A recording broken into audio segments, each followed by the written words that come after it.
Guys কাজলির বিয়ার আজকে প্রায় 10 থেকে 11 দিনের মতো হয়ে গেল। তো গতকাল আমাদের তেরামিয়া তিনি লাইভে আসেন এবং কাজলিকে নিয়ে কিছু কথা বলেছেন। সো আমরা একটু পরেই সেই বিষয়গুলা দেখব। তার আগে আমরা জেনে নেই তেরামিয়া লাইভে আসার কারণটা কি। তো আপনারা হয়তো সবাই জানেন তেরামিয়া এবং কাজলির মধ্যে কোনো একটা সম্পর্ক দর্শকরা মনে করতেন এবং কাজলির বিয়ের পর প্রচুর পরিমাণে কমেন্ট করেন গিয়ে তেরামিয়ার সোশ্যাল মিডিয়ার অ্যাকাউন্টগুলোতে। এই বিষয়টাকে তেরামিয়া দেখে লাইভে এসে সবগুলা কথা খোলাখুলি বলেন।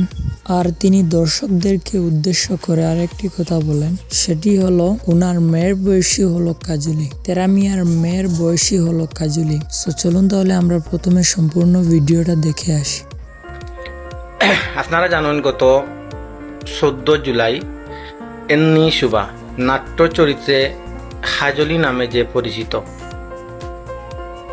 এই আমার সহযোদ্ধা, আমরা একলগে নাটক করি, তান বিয়ে হয়েছে। বিয়ার পর কি আপনারা অনেকে ইউটিউবে বা টিকটক আইডির মাঝে নানান ধরনের কমেন্ট করা।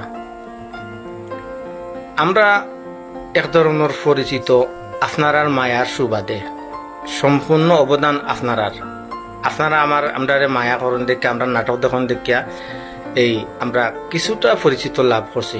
সম্পূর্ণ অবদানটা আপনার। আচ্ছা, এখন তাইনত বিয়ে হয়ে গেছে, সংসার জীবনত ফাও রাখছেন।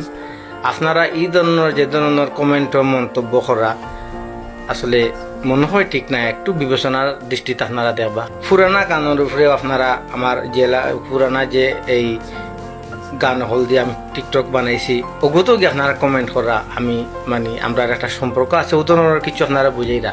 আসলে দেখুকা আমার এই সম্বন্ধে আপনারা অনেকের ধারণা নাই।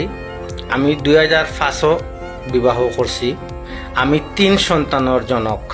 আমার বড় মেয়ে এবার এসএসসি পরীক্ষা দিব। আর বাদ বাকি তখন আপনারা মোটামুটি বুঝতে পারছেন। আমার লাগে আপনারা দোয়া করবা। তো গাইজ আজকের এই ভিডিওটা আপনাদের কেমন লেগেছে অবশ্যই কমেন্ট করে বলবেন। চ্যানেলে নতুন হলে সাবস্ক্রাইব করবেন। ধন্যবাদ।